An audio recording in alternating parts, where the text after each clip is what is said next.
One of the compelling reasons that I share some of the videos that I do, particularly the last couple of days, they're spontaneous.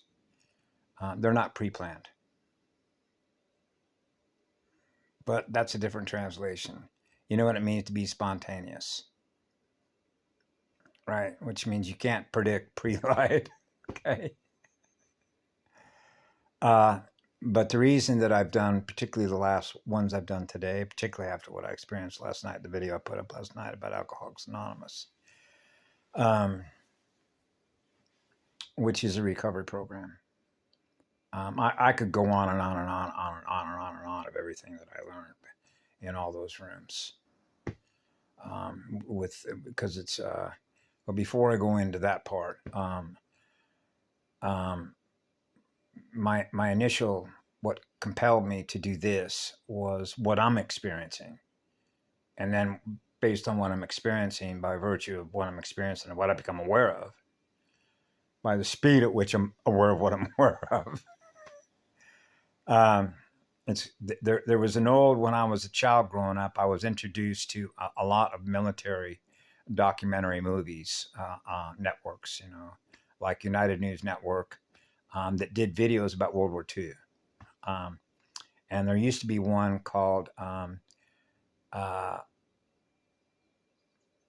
there was Victory at Sea, and then there was another one about the Pacific. I can't remember offhand the one of them, but it gave you a lot of footage of showing you how the war between the United States and Japan, it was called, how to take back the Pacific, because my father was at Guadalcanal. Just my stories, fathers. The stories of my father, and when you put it in the complexity or high, this is why we say only God source can know that level of precision, and that's true. All you have to do is translate. My father was flying an airplane one day with two other pilots. 1, 2, 3, 4 pilots. They were scouts, and they were flying XFF Hellcats, props, dumb propellers, and he had orders to scout, and they came across what were known as Zeeks, which were Japanese airplanes, and they were flying the fastest version of a fighter jet that, as I remember, it had a 20 millimeter cannon on it, mounted on it. And so my dad's orders were to what's called break them up, right? Because they were escorting bombers to hit Guadalcanal. They wanted to take Guadalcanal back, right, from the Marines and the Army that was there. And so the Navy had land-based aviators there. My dad was a land-based aviator.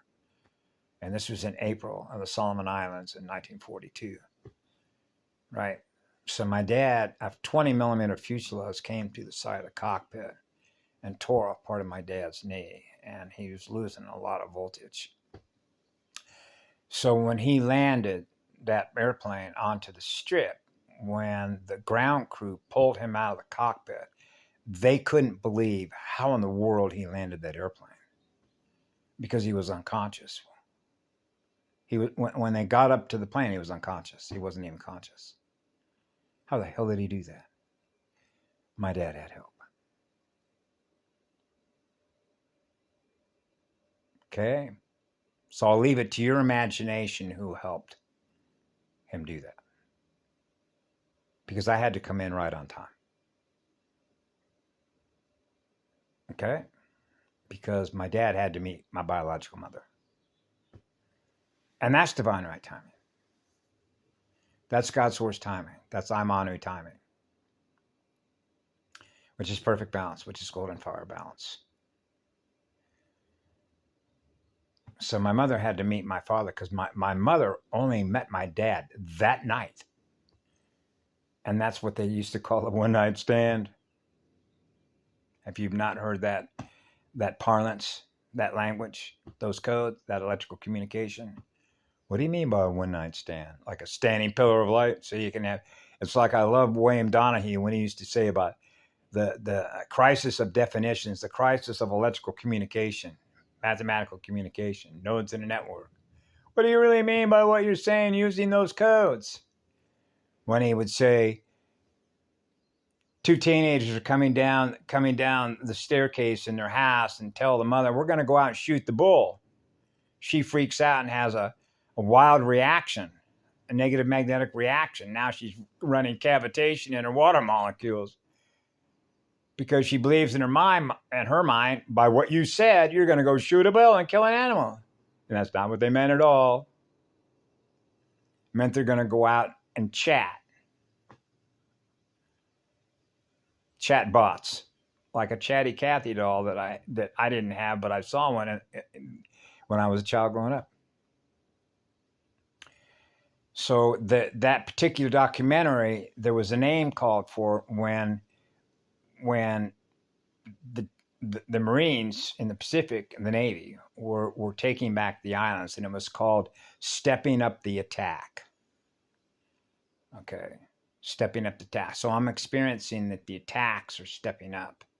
And so that's called a counter space move when the power is being restored.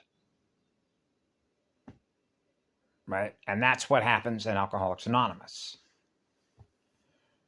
So earlier I was communicating to myself, to all creation, into my record, having a direct line of communication with the one I serve, the silver and gold mated one. And just the irony of this is really sort of not a coincidence either. When somebody mentioned to me a few years back that they wanted to kill off 98% of humanity and keep 2% for future DNA versions. And then when I was in Alcoholics Anonymous, I heard them tell us that out of everybody that comes into those rooms to hopefully recover, to experience future possibilities of their recovery, only 2 out of every 100% that come in there actually recover. Okay, their power. 100% of their power. And that's 12, which is 3. 2 becomes 1, 1 becomes all, and why it's a golden triangle club. Right? Because everybody's sharing their stories of how they fell. So what I found doing a mapping exercise of translation and realizing the first step is being brutally honest with your own cellular memories. It's one thing to lie to somebody else, but if you're lying to yourself, right, that's not a good idea, is it? And particularly if you're wanting to recover, because that's how it works, is getting honest with your own cells, with your own memory, with your own record, your permanent record. And so if you get over that hurdle, that's great. That's a good sign. And then you go to step 2, and then you go to step 3. Now that you're getting honest with yourself, now you go to step 4, and that's where they have the greatest hurdle. That's the biggest hurdle. That's been, as a translation, that is the one that is the most difficult for them to get over. And you want to know why that is? Because what does step 4 require? Well, I did it. I can't remember how many pages it was.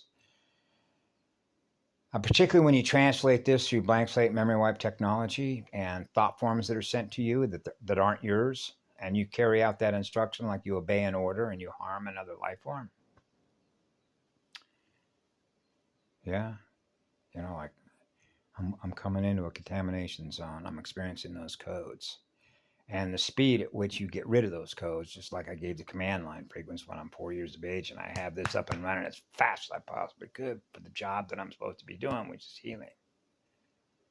Right? Healing me is healing you. Healing you is healing me. Now we're breathing as one. Restoring our breathing technique, which is our breathing temperature. So now we're breathing with the core right on top. So it really is breathing. The breathing temperature. The breathing temperature of a living planetary body, which is a living organization of living life forms. Right? The codes, the radio codes, the electrical codes, the mathematical electrical codes.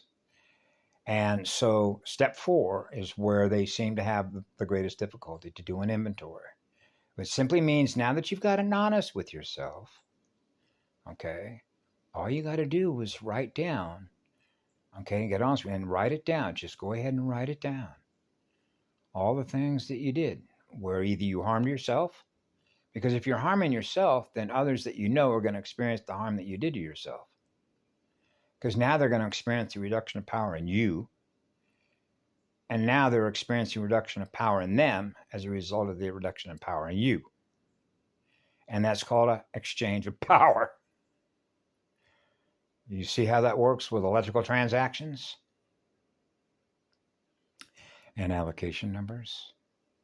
Owning the printer's press, the money machine, and numbers, the game of numbers, the money game trap.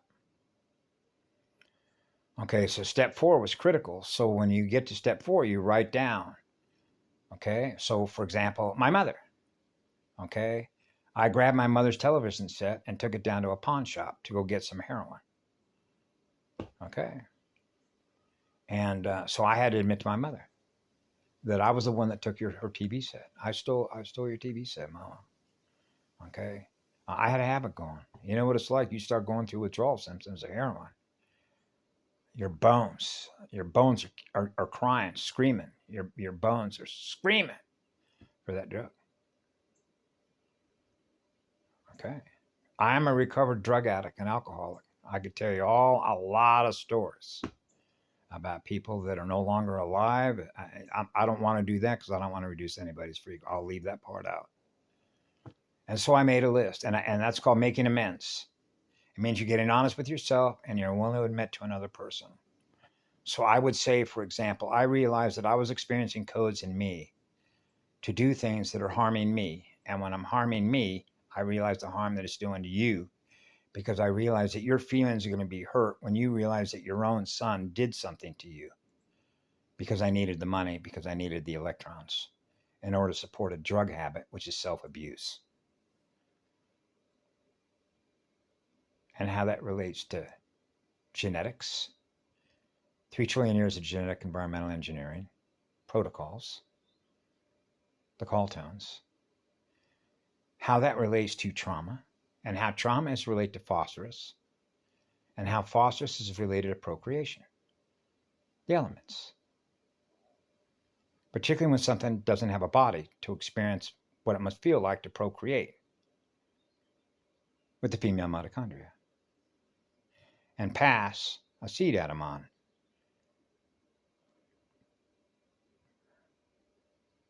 Right? As that relates to the Boers-Matrix quarantine. And the speed at which what it is, reproduces itself and spread like wildfire, which is a chaos generator that is out of control. And now we're back to containment, like a contamination zone, like a hazardous material zone. Now the environment is a hazardous waste environment. Wow, now I'm being exposed to all this stuff. And that's what happens with those formations of consciousness. And you see that down the road here with Captain Cook putting a statue up with somebody that brought disease. Okay, a diseased state of mind. A contaminated state of mind. An IMP weapon. Code transfers. Gene swarming. Assimilation codes. Borg codes. Boers-Matrix quarantine codes. Quantum codes. QI codes. Now they don't remember who they are. Code changes. Code transfers. Restoring memory. The eternal one, the eternal atom seed. There's only one eternal atom seed. But you can pass that eternal atom seed on, what? To another star. Birthing stars that are experiencing pure, eternal, absolute love. The first clock, the first cycle, the first spin of the first rainbow, first water. So you know what happens with stasis, like a hibernation zone, like static electricity. That's easily translated. All you got to do is walk up to a fire hydrant. I did that job, right? And use a spanner gate wrench, right? And open up the cap. So they put a cap, like a cap space, like a phase lock, like a vapor lock. Let the water flow. Because when it's capped, that's static. That's static water. That's static electricity. That water is not flowing as it naturally should flow. The form and flow of first water to cool the base. Equal balance, equal sharing. Fire and water, fire and ice. Ita ushaleaya. That's how I got a RoboCop call. When I was sharing that information to a guy named Gasquet Mike, who was up in Crescent City, who was showing us a yacht. He said, gosh, we don't see those kinds of boats coming into Crescent City, California, where the redwoods are, very often. So I said, well, who are the mover and shakers up there? Who's got a lot of money in that town? Maybe they're just going on a vacation to go up into the redwoods and have fun with their children. Who knows? The one knows, the first one knows, the first one knows all of us. All the seeds, all the records are open. And when you have all the records are open, when the cosmic records are open, and you're learning through the first seed, through the first sun, through the first one, the eternal spirit of fire, oh man, does your learning speed accelerate. And that's what happens after step 4. That's called getting rid of mass, the drag. You're losing drag. Pilots know about drag. So you're gaining lift. And your lift capacity is your sensing capacity. So you're restoring your sensing capacity because you're experiencing being more electric again. And that's what happens when forgiving others is forgiving yourself and forgiving yourself and forgiving others. When you make amends to yourself and you share the process that you're going through, like I did with my mother, to let her know I'm going through a recovery process to restore what I know that I am, because you already know what I am when I was a newborn star, born into creation to experience pure, eternal, absolute love, which is why you protected me, Mother.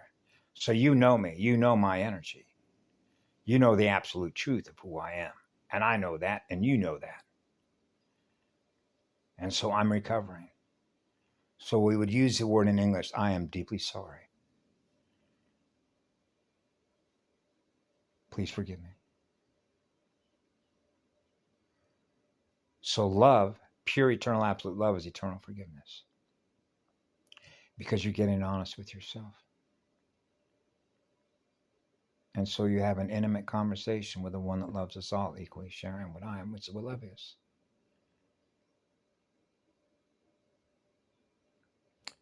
And so I went through the process of that. And part of that in Alcoholics Anonymous, you share that with another human being. And your willingness to share that and not be afraid to do that.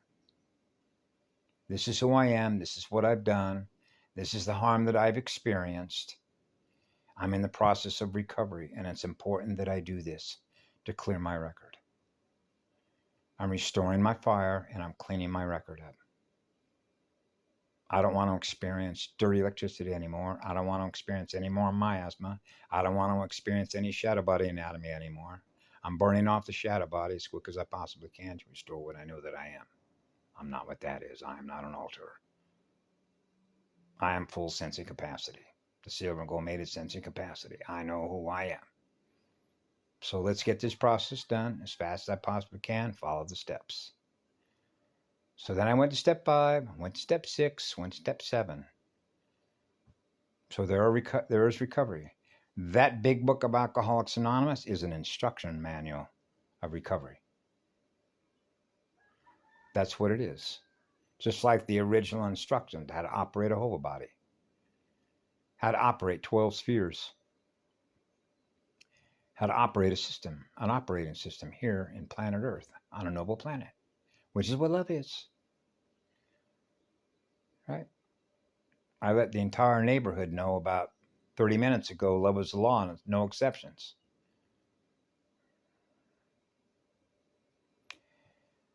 Yeah, the exceptions to the rule. Well, there's only one law, the eternal sun, which is what love is. And so that's why when I got to step 12, which is love and service to others to restore your power, now you're on fire again. Now you're on fire to learn, on fire to create. Now your antenna's booming again. right? So that's what they target as healers for obvious reasons, because that means that when life forms are being healed and restored to experience pure, eternal, absolute love, now they're aware of what they are, which is what love is, and not aware of the other. And the other needs your power.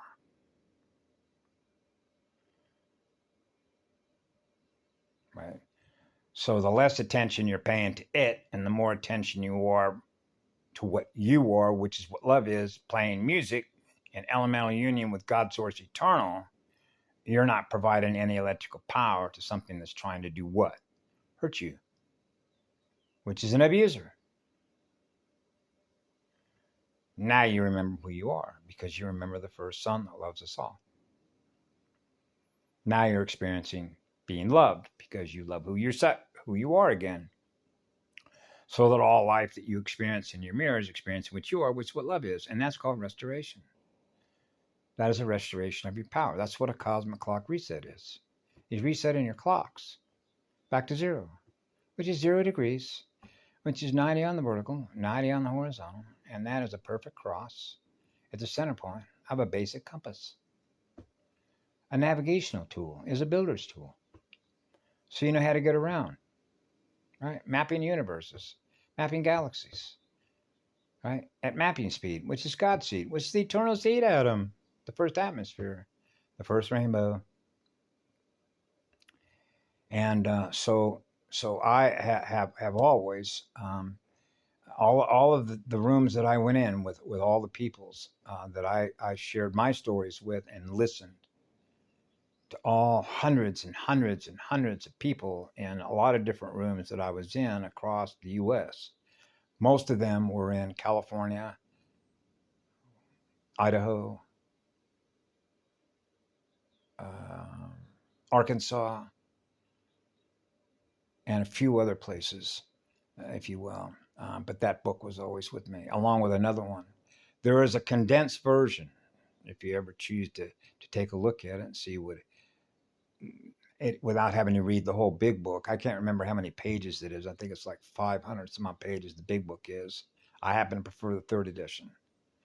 But there's a much shorter one, which is really condensed one. That's where they take each step and then expand on the meaning and context and the application of your energy of each step. So like in the big book, they'll cover the first step, right? And it's full of stories, really, more than anything, of how people recovered. It's really what it is. How did we do this? How did we do this? How do we recover from this? How do we recover our power? So the instruction manual is the big book, but there's a shorter version of that expands on each step.